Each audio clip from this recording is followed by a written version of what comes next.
इस वक्त बड़ी खबर सामने आ रही है। नोएडा में कोरोना का पहला नया मामला सामने आया। गुरुग्राम में भी कोरोना के 2 केसेस सामने आए हैं।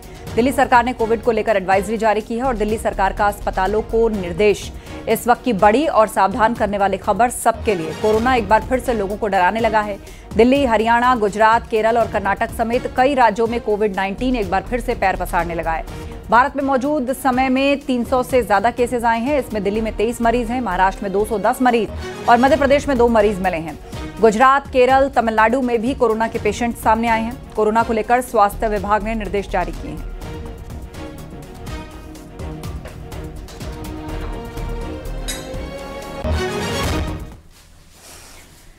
दिल्ली से खबर, भारत मंडपम में नीति आयोग की बैठक चल रही है। पीएम की अध्यक्षता में ये गवर्निंग काउंसिल की बैठक हो रही है और बैठक की थीम है विकसित भारत के लिए विकसित राज्य। बैठक में सीएम योगी और सीएम धामी शामिल हैं। नीति आयोग बैठक में कई राज्यों के सीएम शामिल हैं।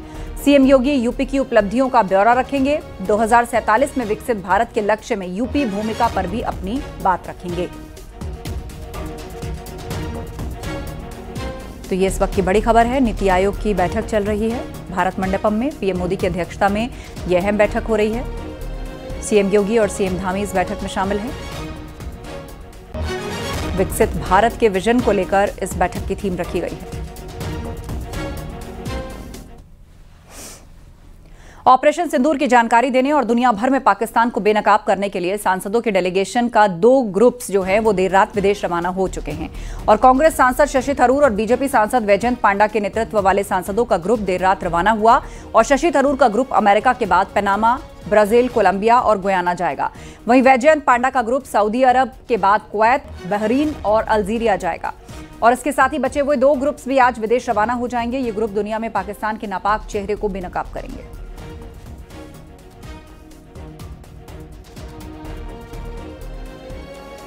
जब यूएसए पहुंचेंगे हम बात करेंगे उन लोगों से। देखिए, ऐसे मामलों में आपको मालूम है कि सरकार ने तो उनकी पोजीशन काफी स्पष्ट किए हैं।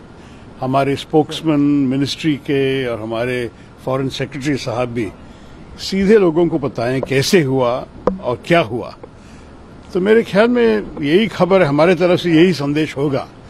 लेकिन हम वहां जा रहे हैं लोगों को समझाने के लिए कि हमारा अनुभव क्या था और हमने जो किया क्यों किया और भविष्य में हमारी एटीट्यूड क्यों ऐसे होंगे।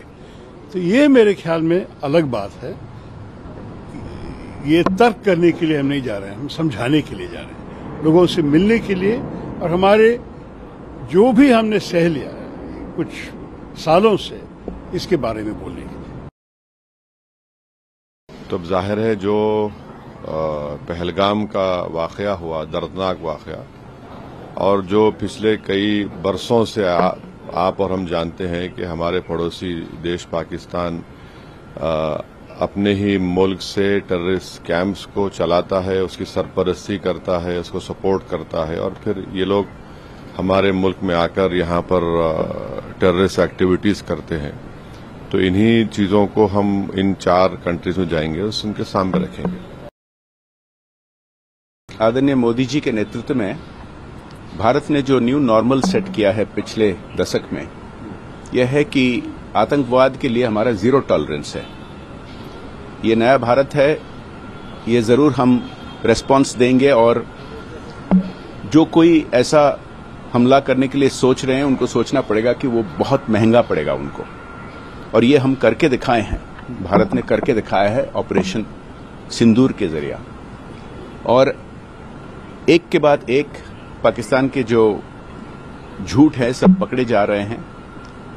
वो जो प्रकार के सब आरोप किए थे कि भारत पर हमला किया, उनके कोई प्रमाण नहीं है।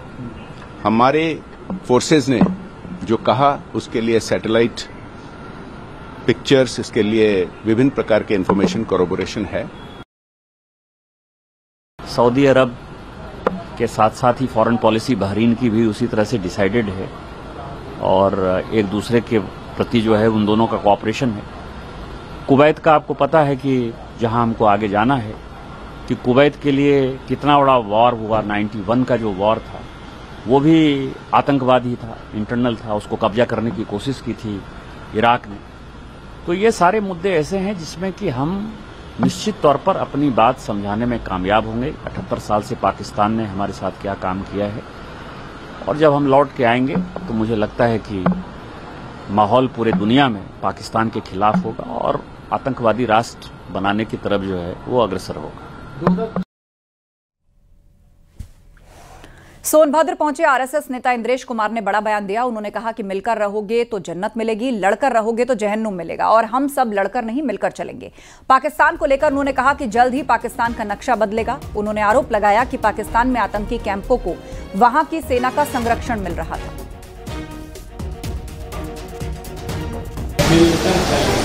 लड़कर नहीं, लड़कर नहीं,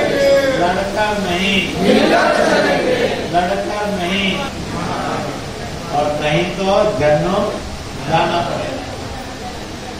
मिलकर रहोगे तो जन्नत मिलेगी, लड़कर रहोगे तो जन्नत मिलेगी।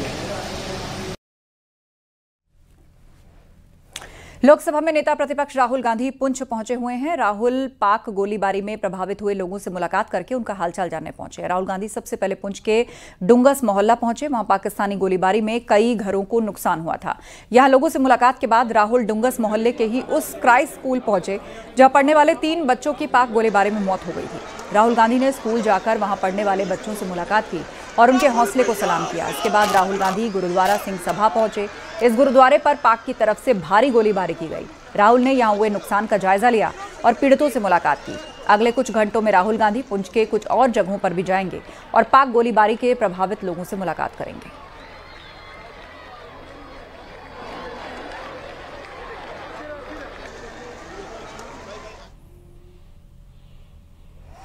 ऑपरेशन सिंदूर की सफलता को लेकर अभी भी देश के कई हिस्सों में तिरंगा यात्राएं निकाली जा रही हैं। इस कड़ी में लोगों ने प्रयागराज के शहर पश्चिमी विधानसभा क्षेत्र में तिरंगा शौर्य यात्रा निकालकर भारतीय सेना के शौर्य और पराक्रम को नमन किया है। इस यात्रा का नेतृत्व पूर्व मंत्री सिद्धार्थनाथ सिंह ने किया।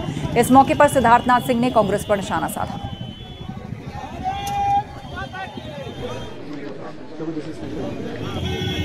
देखिए, कांग्रेस भूल गई है कि शायद उन्होंने आजादी की लड़ाई भी लड़ी थी।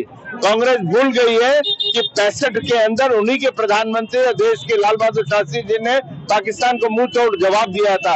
ये भूलते जा रहे हैं कि 71 के अंदर भी इंदिरा गांधी ने जवाब दिया था। आज लगता है कि कांग्रेस के नेता जो है वो पाकिस्तान के प्रोपेगेंडा मशीनरी बन गए हैं। संभल से एसपी विधायक इकबाल महमूद ने पाकिस्तान से सीज फायर को लेकर सवाल खड़े किए। उन्होंने कहा कि पहलगाम हमले के आतंकी कहां हैं, इंटेलिजेंस क्या कर रहा है, सीज फायर क्यों हुआ। तो इकबाल महमूद ने सवाल उठाए। जिन लोगों ने पहलगाम में हत्याएं की थी उन लोगों को में से 2 या 3 लोग गिरफ्तार या मारे गए हैं, बाकी कहां हैं। अगर वो बॉर्डर पार करके अपने मुल्क चले गए तो हमारा इंटेलिजेंस क्या कर रहा था, और अगर वो यहाँ पर हैं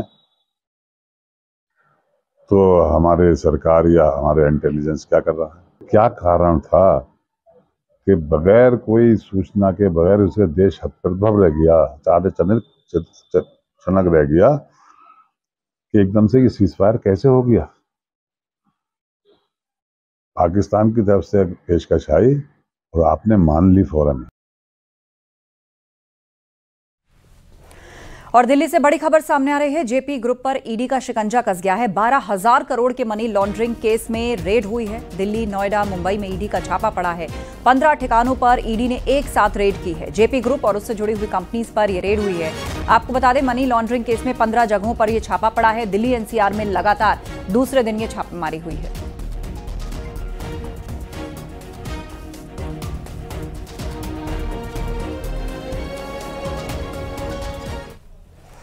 सिद्धार्थनगर में अवैध निर्माण पर प्रशासन का बुलडोजर चला। कोतवाली सदर के सिंहराहा में बने अवैध मदरसे को प्रशासन ने ध्वस्त किया और बताया जा रहा है कि सरकारी जमीन पर बना अवैध मदरसा अरबिया दारुल उलूम पिछले कई सालों से संचालित हो रहा था और पहले भी कई बार अवैध निर्माण को हटाने के लिए नोटिस जारी किया गया, जिसके बाद प्रशासन ने बुलडोजर कार्रवाई की। आपको बता दें, नेपाल बॉर्डर से सटे कई जिलों में अब तक अवैध निर्माण को ध्वस्त किया जा चुका है। सिद्धार्थनगर में करीब 2 दर्जन से ज्यादा मदरसों के खिलाफ ध्वस्तीकरण की कार्रवाई हुई है।